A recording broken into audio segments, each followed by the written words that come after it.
Imagine one of the greatest finance minds of all time standing in front of a crowded room and warning the US debt crisis isn't our biggest problem.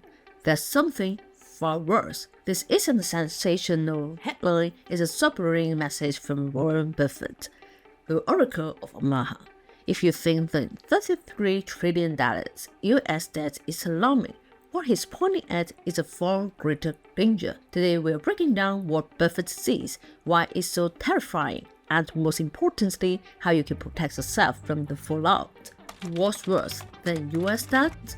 Imagine standing on the deck of a ship, watching water slowly seep through the hull. The crew debates plugging the holes while waves crash ever harder against the sides. You think that incoming water is the greatest danger, right? But what if the real threat isn't the leak, but the growing chaos and distrust among the crew?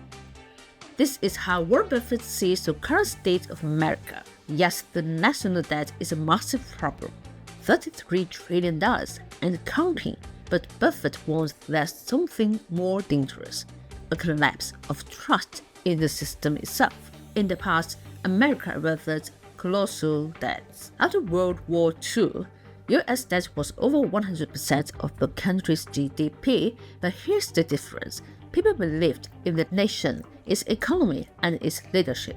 That faith propels the post-war boom, driving innovation and prosperity.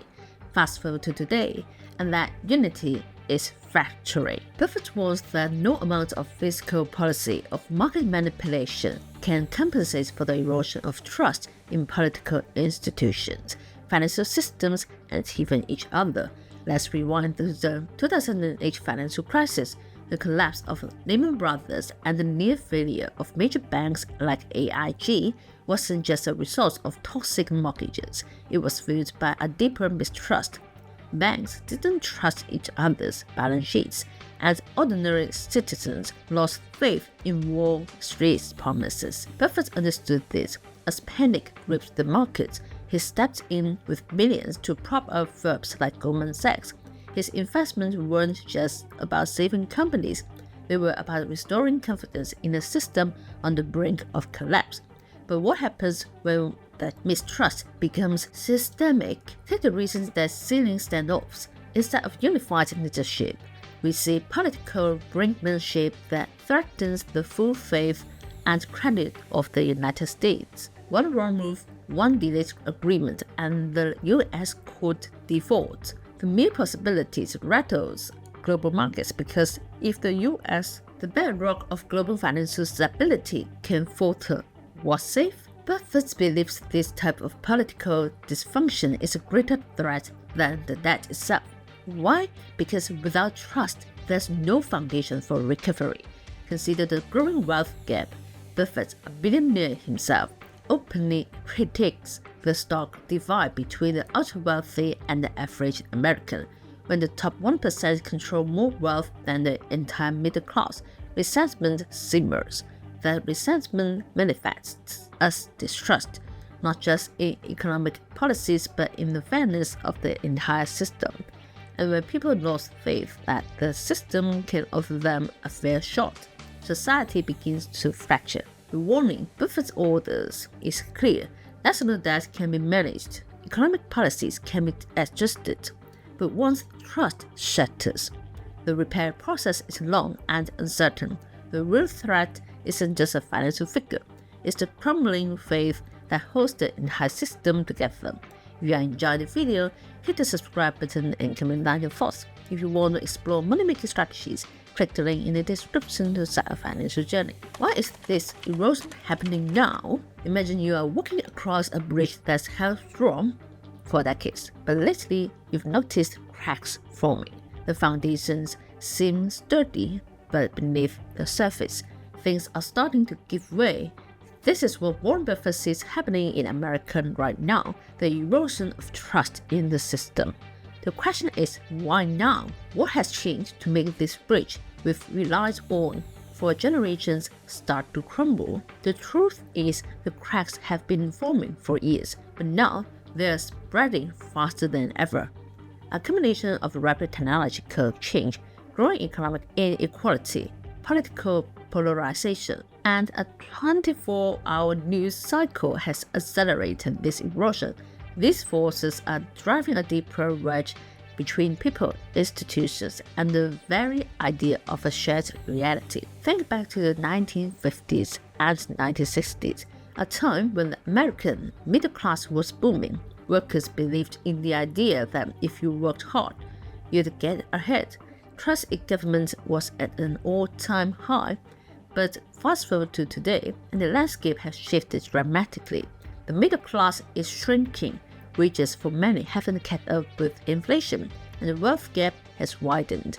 The sense that the system is rigged in favor of the ultra-wealthy has eroded faith in fairness itself. Since the 2008 financial crisis, millions of Americans lost their homes, their jobs, and their life savings. Yet the very banks that caused the collapse were bailed out and back to paying bonuses within a year. That disconnect between the suffering of ordinary people and the recovery of Wall Street was a devastating blow to trust. Buffett saw this clearly, and he knew the consequences would be long-lasting. People didn't just lose money, they lost faith in the idea that the system would protect them. And then there's technology.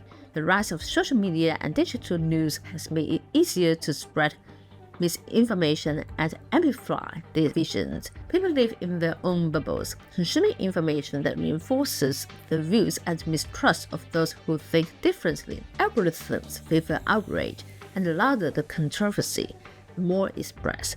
This constant barrage of conflict erodes our sense of shared reality and makes it harder to come together.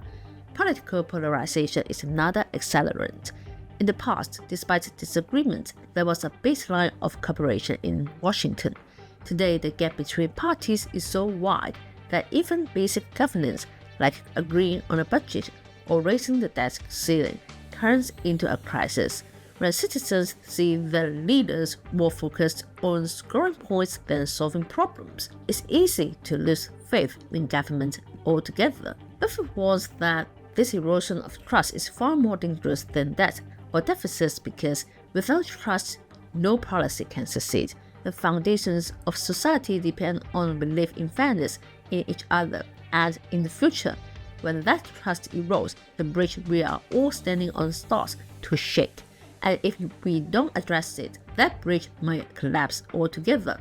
What can you do about it? When the future seems uncertain, Warren Buffett's timeless advice is to focus on what you can control. You can't steer the entire economy, but you can build a solid foundation that helps you weather any storm. Preparation isn't just about surviving, it's about finding opportunities where others see disaster. Consider the story of Sarah, a middle-class professional who navigated the 2008 financial crisis with remarkable resilience, while others panicked and cashed out their investments as the markets tanked. Sarah kept calm. She remembered Buffett's mantra: be fearful when others are greedy, and greedy when others are fearful. When stock prices were at rock-bottom levels, she invested more. Instead of worrying about short-term losses, she focused on the long-term value. A decade later, her portfolio had grown beyond the wildest expectations. She didn't just survive the crisis, she thrived because she prepared ahead of time and acted rationally when others didn't. Another crucial step Buffett emphasizes is to minimize personal debt. In a world where debt is often seen as a tool for growth, it can also be a trap. Take Michael, a small business owner who refused to overextend himself with loans. While competitors borrowed heavily to expand, Michael kept his operations lean. When the economy slowed, those competitors buckled under their debt. Michael, however, had the flexibility to adapt and stay afloat. His decision to avoid excessive debt was his shield during the storm. Investing in yourself is another Buffett principle that pays off no matter the economic climate. Building new skills, expanding your knowledge, and maintaining strong relationships can safeguard your future. Buffett often says the best investment you can make is in yourself. Think of it like this: when you are continuously learning, you are not just preparing for the next opportunity, you are creating it. Consider Rebecca, who learned digital marketing during the pandemic. When her company downsized, she didn't flinch. She launched her own business using her new skills and thrived while others struggled. Also, Buffett knows that trust and integrity are invaluable assets. In turbulent times, strong relationships with people you trust, whether business partners, mentors, or friends, can be your safety net. Build a network carefully. When the ground shakes, it's those trusted connections that keep you steady. You may not control the economy, but you control your decisions. Prepare wisely, invest boldly, and remember, chaos creates opportunities for those ready to seize them. If you like this type of content, then press the like button and subscribe to our channel.